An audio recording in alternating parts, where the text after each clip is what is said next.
Chronic pain is an epidemic in the United States, and we can tell that from the fact that the opioid crisis has taken over.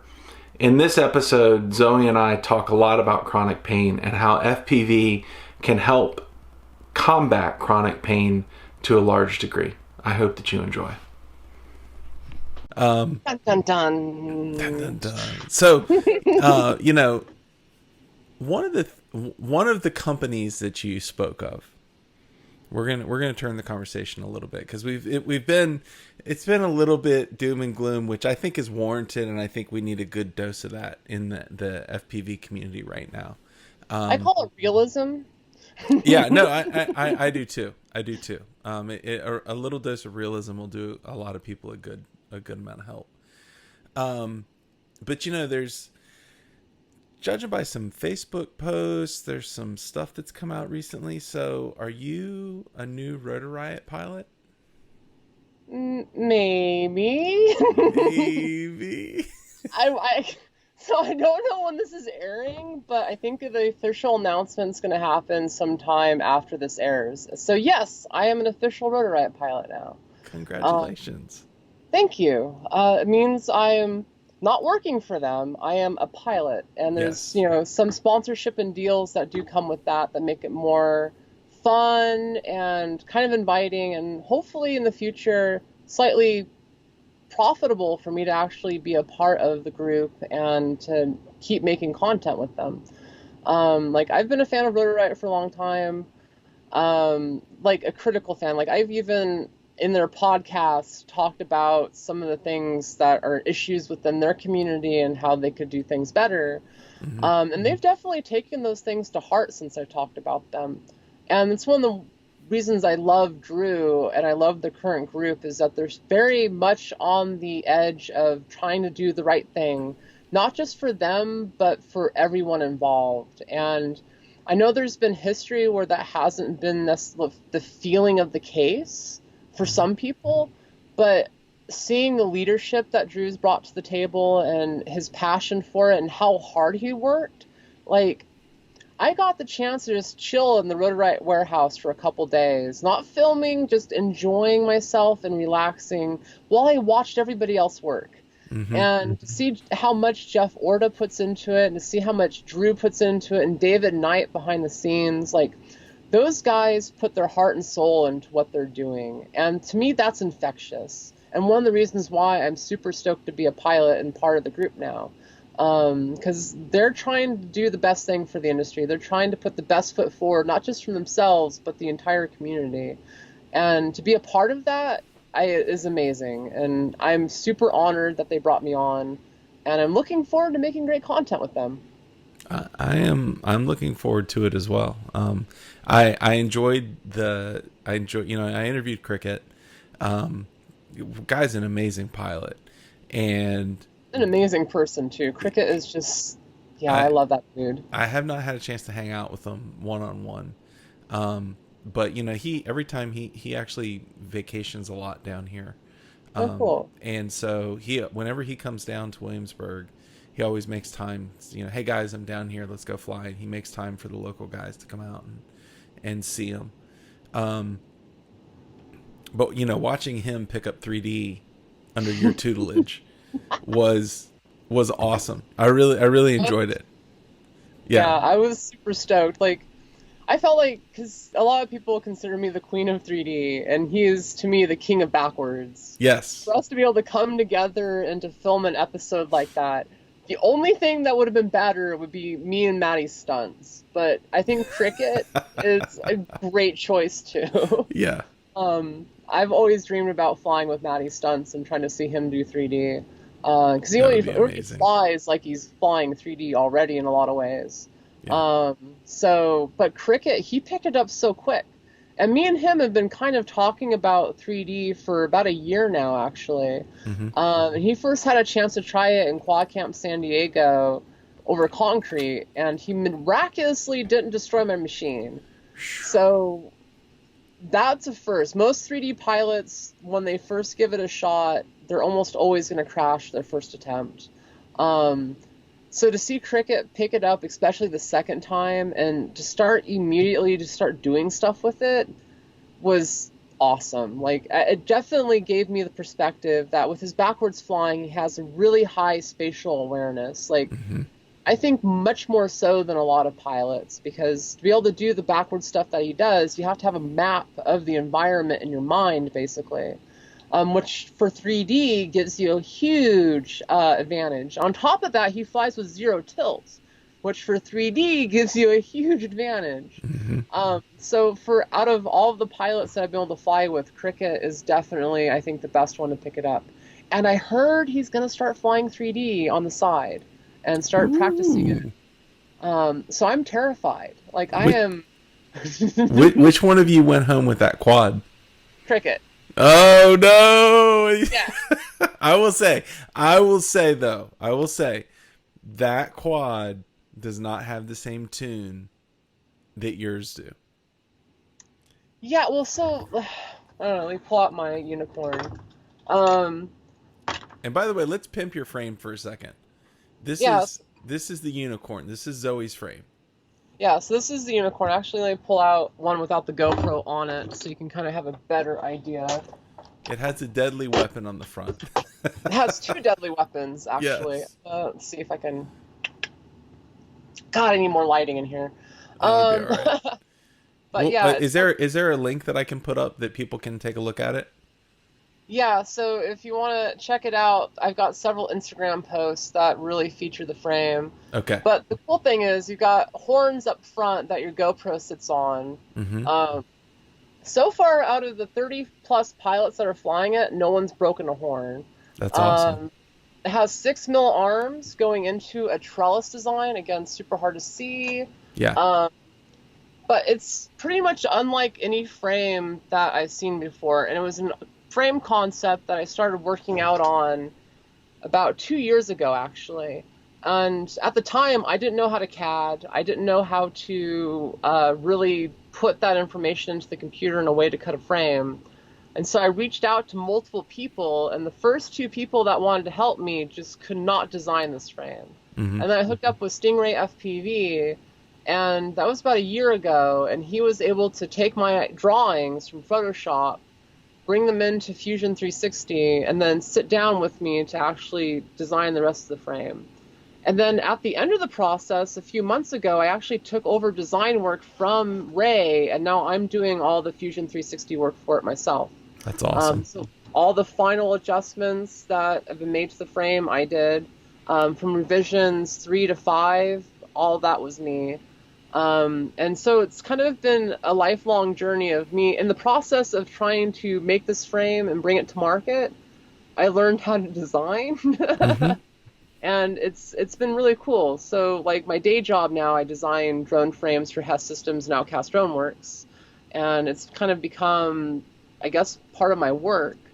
And it's just really neat. Like, this frame has treated me so good. It flies really, really well. It has a 12mm thick core. Wow. So it's super durable. Like, I almost guarantee you will not break this main body of the drone. So far, out of all of the frames the last 2 months, only 2 broken arms out of the 30-plus pilots that are flying it right now. Wow. So it's been really durable. You can get the frame on my Patreon. I have a tier for $25 a month. I ship you out the frame after it gets charged. And essentially for $25, you can get a premium frame. And it retails for $99. And it should be available on the Rotor Riot store shortly, as well awesome. as Outcast Drone Works, which is my own company that I'm heading up with a few people that I work with. Okay. Yeah, and that's a whole different story. So number one, I love the frame. I think it's very cool, and I think it shows. We can talk about this more later, but I had a conversation with a disabled vet today, and one of the things that for this guy, he has no use of his arms and legs, and he wants to fly FPV, and. I have an idea. Okay. Well, one of the things that I kept racking my brain on was this guy's going to need a durable frame, and that might be a good choice for him. But sure, and that's kind of the thing with my frame. For example, I have 3 team pilots. mm-hmm. One of them is Devin Davis, Steezy FPV. When he got into FPV, he was basically paraplegic with a broken back. He couldn't walk. He was like laid up in the hospital. At one point in time, told he would never walk again. And he's the kind of person that had kind of pushed through it, like years of physical therapy. He's back to a point where he's actually upright and moving around again. Mm-hmm. And for him, FPV has been his release through all of that. It's kind of been the thing that gives him life. And it's kind of the thing, like, I know tons of people with disabilities where FPV has given them life.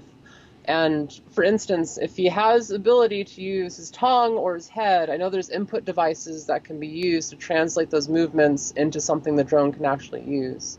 There's a really cool group of people. We can... Might have to cut here for a second while I think about this. Yeah. Team Determined. Why is that so hard to remember? Team Determined, headed up by Captain Uno, Robert Pringle. Yep. A really good friend of mine. I love him to death. And he started a team of essentially people that have disadvantages in life. Myself, chronic pain, and, well, for a while, walking. Himself, not an arm. There's a lot of people that can't use their legs. Essentially, FPV has become an escape for them and a way of getting back into the world. And a lot of them have had custom setups to make it easier for them to fly and to get up in the air and actually enjoy FPV. And that's really heartwarming for me. Like, if you have the ability to use your tongue, you have the ability to fly a drone. It's just a matter of determination and a little bit of help to get there. So I really, really hope that, and especially for people in that situation, that they can find some enjoyment with FPV. Yeah. So let's dig into that a little bit. And we're sort of like super long on time, but this is great. Like, no, I love it, and the depth that we're going is awesome. You do mention a lot. You do talk about it on social media, and you talked about it in this interview, that you have a chronic condition. And you also have alluded to the fact that FPV has helped you cope with that. Yes. How would you recommend to somebody with a chronic condition? And by the way, you're not the one of the guys that heads up the local drone community. Is a disabled vet and deals with a lot of chronic pain. And for him, that 2, 3, 4 minutes in the goggles is a time when he's not thinking about how bad he hurts. I actually think I finally found why that happens and why it is that distraction flying FPV is so effective for release and getting away from pain. When you're in pain, I know, speaking from a personal place, like, it's a constant, like, signal that you're feeling. It's this in your body, right? And when you fly FPV, it's like tons of stuff flying at you, so that isn't all that loud. Like, it's essentially like you're overloading your senses with so much information, and so much is coming at you that your brain has to focus on what's happening in front of you, and that little signal then becomes background noise, essentially. And I recently read a study that kind of described why that effect happens and why it's such a thing. And you can do it with a lot of different things, but FPV in general is one of those things that really overloads you with sensory input through your eyes, and then you're using motor control with your fingers. And in a different way, it's also like EDMR meditation, where you're using rapid eye movements to kind of see where you're going. And because of that, your brain is focusing on something completely, and it's like allows you to get your mind off of the rest of your body.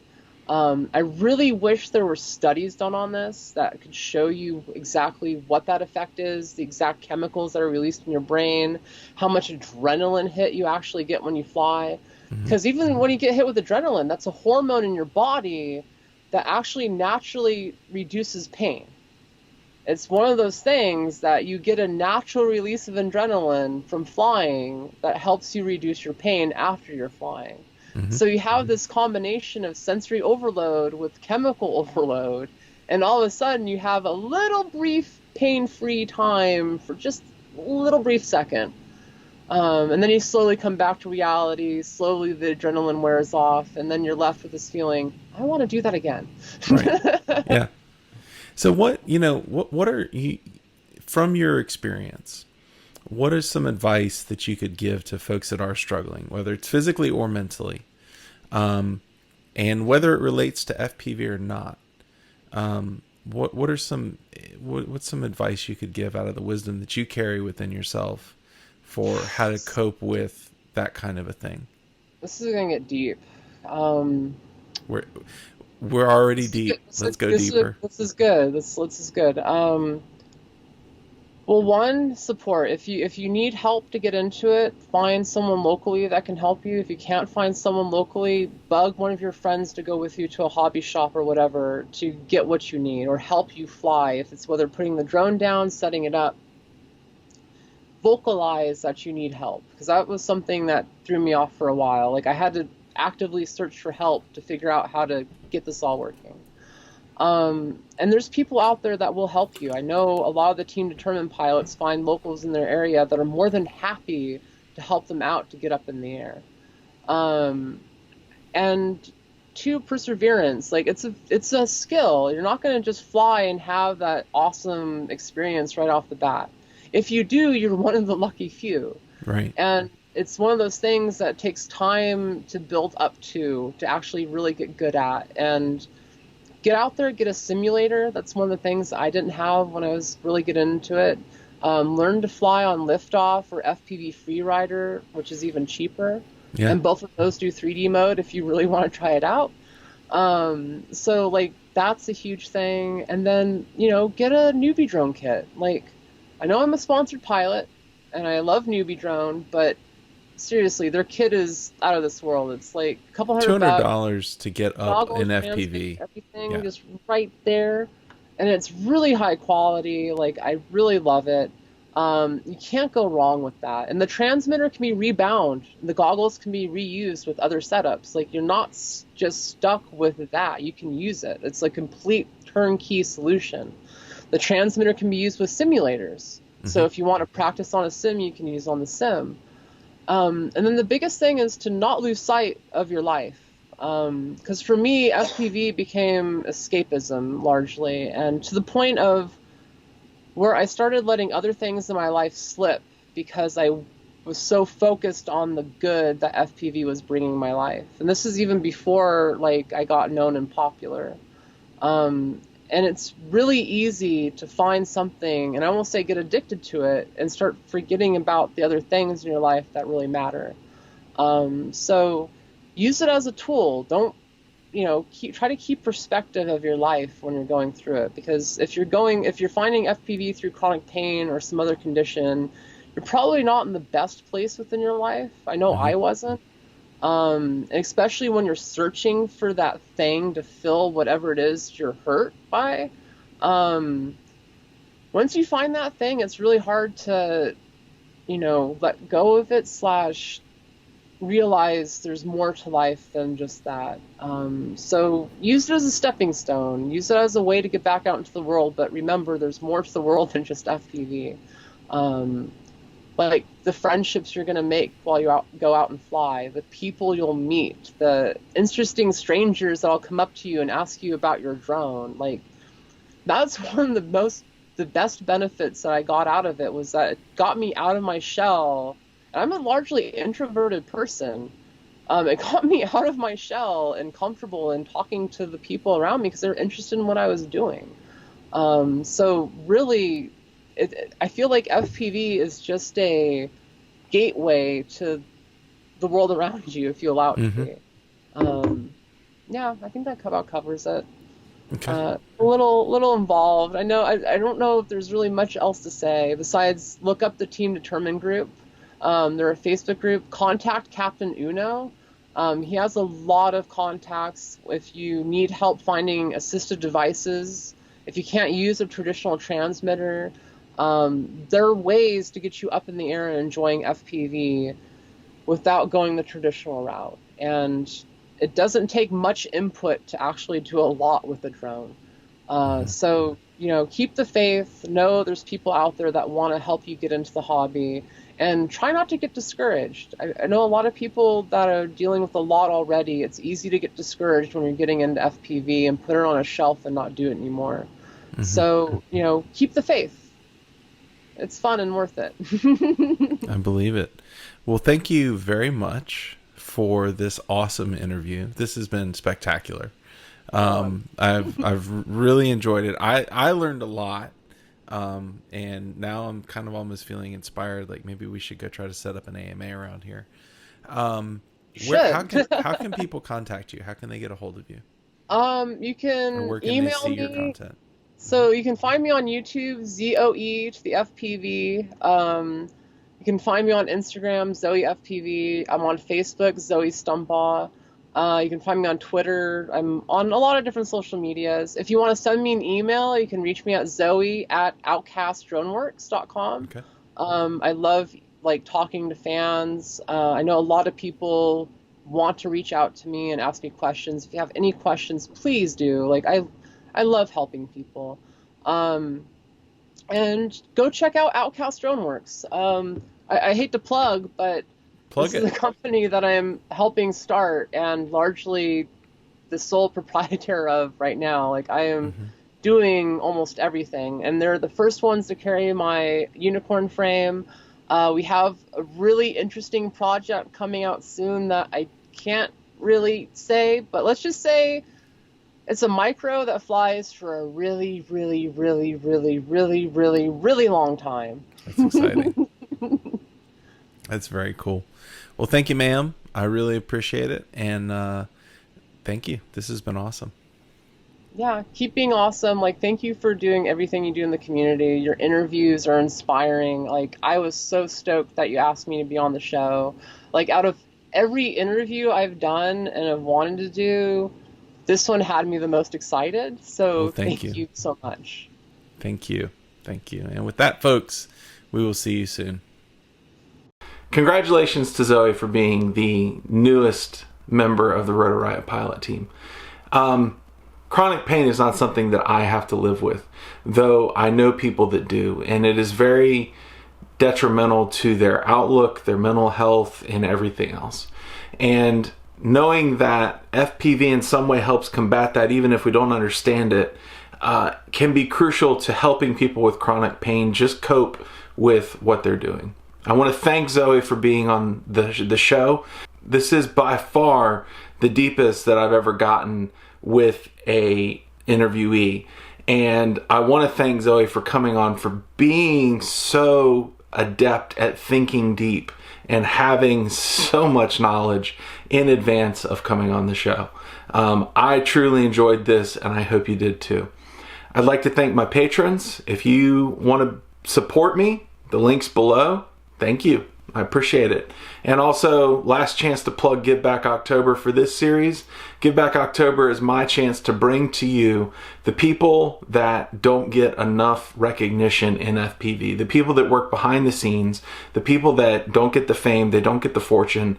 Instead, what they do is they make FPV possible for you. I hope that you guys will join me in Give Back October, and I hope that you'll love it. I'll talk to you soon. Bye.